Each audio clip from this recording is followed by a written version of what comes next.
వరలక్ష్మి శరత్ కుమార్ పెళ్లి గురించి సంబంధించిన వార్తలు గత కొన్ని రోజులుగా ట్రెండ్ అవుతూనే ఉన్నాయి. తమిళనాడు సీఎం స్టాలిన్ కాలీవుడ్ స్టార్ల వద్దకు వెళ్లి వెడ్డింగ్ కార్డులు ఇచ్చిన సంగతి తెలిసిందే. ఇక టాలీవుడ్ లోనూ చాలా మందికే ఆహ్వానం ఇచ్చారు. చివరకు ప్రధాని మోదీ వద్దకు వెళ్లి కూడా ఆహ్వానించారు. ప్రస్తుతం వరలక్ష్మి శరత్ కుమార్ తన పెళ్లి వేడుకల్లో తేలిపోతోంది. నిన్న పెళ్లికి సంబంధించిన కార్యక్రమాలు జరిగినట్టుగా కనిపిస్తోంది. అయితే మెహందీ, సంగీత్ వేడుకలంటూ కాలీవుడ్, టాలీవుడ్ ప్రముఖులు సందడి చేశారు.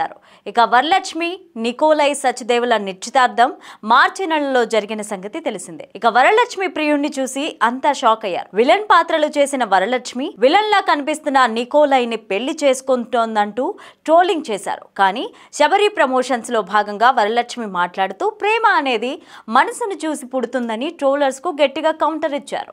వరలక్ష్మి పెళ్లి పనులు పూర్తయ్యాయి. పెళ్లి సందడి మొదలైంది. ఆల్రెడీ మెహందీ, సంగీత్ సెలబ్రేషన్స్ అయ్యాయి. ఈ వేడుకల్లో టాలీవుడ్, కాలీవుడ్ ప్రముఖులు సందడి చేశారు. సందీప్ కిషన్, వెంకట్ ప్రభు వంటి వారు మెరిశారు. ఇక పెళ్లికి సంబంధించిన ఫోటోలు మాత్రం ఇంకా బయటికి రాలేదు. 3వ తేదీన పెళ్లి అని నేషనల్ మీడియా అయితే చెప్పుకొస్తోంది. మరి నేడు వరలక్ష్మి పెళ్లికి సంబంధించిన ఫోటోలు ఎంతలా ట్రెండ్ అవుతాయో చూడాలి. వరలక్ష్మి ప్రస్తుతం కాలీవుడ్ కంటే టాలీవుడ్ మీదే ఎక్కువగా ఫోకస్ చేసినట్టు కనిపిస్తోంది. ఆమెకు ఇక్కడే ఎక్కువ ఆఫర్లు వస్తున్నాయి. కాలీవుడ్, టాలీవుడ్ లో క్యారెక్టర్ ఆర్టిస్ట్ గా, విలన్ గా దూసుకుపోతోంది. మరి పెళ్లి తర్వాత వరలక్ష్మి మళ్ళీ ఇంతే స్పీడ్ తో సినిమాలు చేస్తుందా, లేదంటే గ్యాప్ ఇస్తుందా అన్నది చూడాలి.